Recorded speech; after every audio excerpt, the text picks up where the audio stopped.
can we build food security on our continent? Well, first and foremost, I think the African economies have proven to be quite resilient. We project that this year, Africa's GDP growth rate will be 4%. That is this year and next year.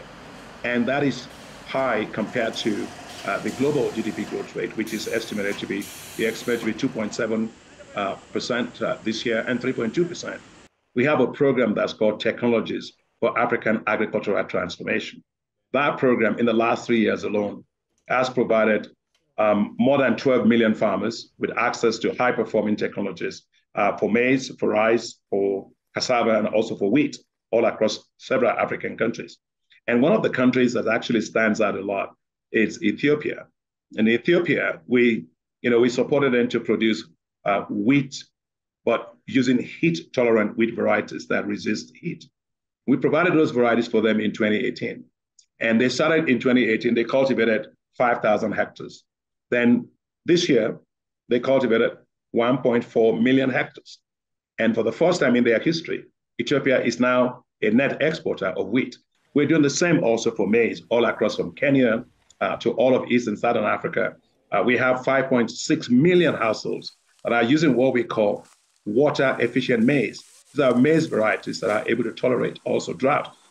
Drought is becoming a major issue impacting the economies of African countries. So we've been able to do that. But, I don't believe that Africa's future lies in begging for food.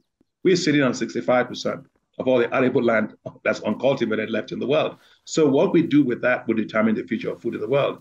So we launched a $1.5 billion Africa Emergency Food Production Facility, which today is supporting 34 countries to produce food worth $12 billion. So I'm confident that Africa will not have any crisis arising from this particular situation. What should Africa's health agenda focus on? The African Development Bank, we are investing now $3 billion to help to revamp Africa's indigenous pharmaceutical industry so that they can also have access to the active pharmaceutical ingredients that the rest of the world have used in producing generics to be able to manufacture our own drugs. And we are also helping to upgrade their own plant level capacity, both in terms of physical infrastructure, but also human capacity to be able to meet the WHO level 4 standard, in which case you can produce and you can market it globally as certified quality medical products. So we're doing that.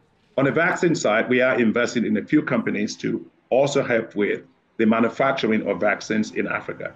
But as you were saying, the issue with vaccines is that you need to have the antigens to be able to produce it, but you also need to have the know-how to do it.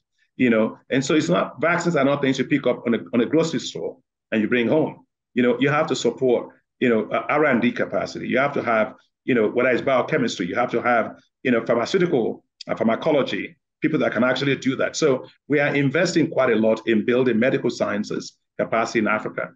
How can we boost our intra-Africa trade? A lot of trade that we are talking about still is being done by informal traders. And so we got to make more progress in moving beyond informal trading to more formal trading systems, which means we have to have a lot of training for the traders into this particular area. And lastly, is that those that were actually trading are women, and so they have to be able to trade without harassment. And we as African Development Bank are very big in this to make sure that women traders can trade freely within the region and also without sexual harassment. I am proud of what we've done in this area as African Development Bank. We have a program called Affirmative Finance Action for Women in Africa, which we have used to leverage as of last year, in 1 year, $1 billion for women businesses in Africa.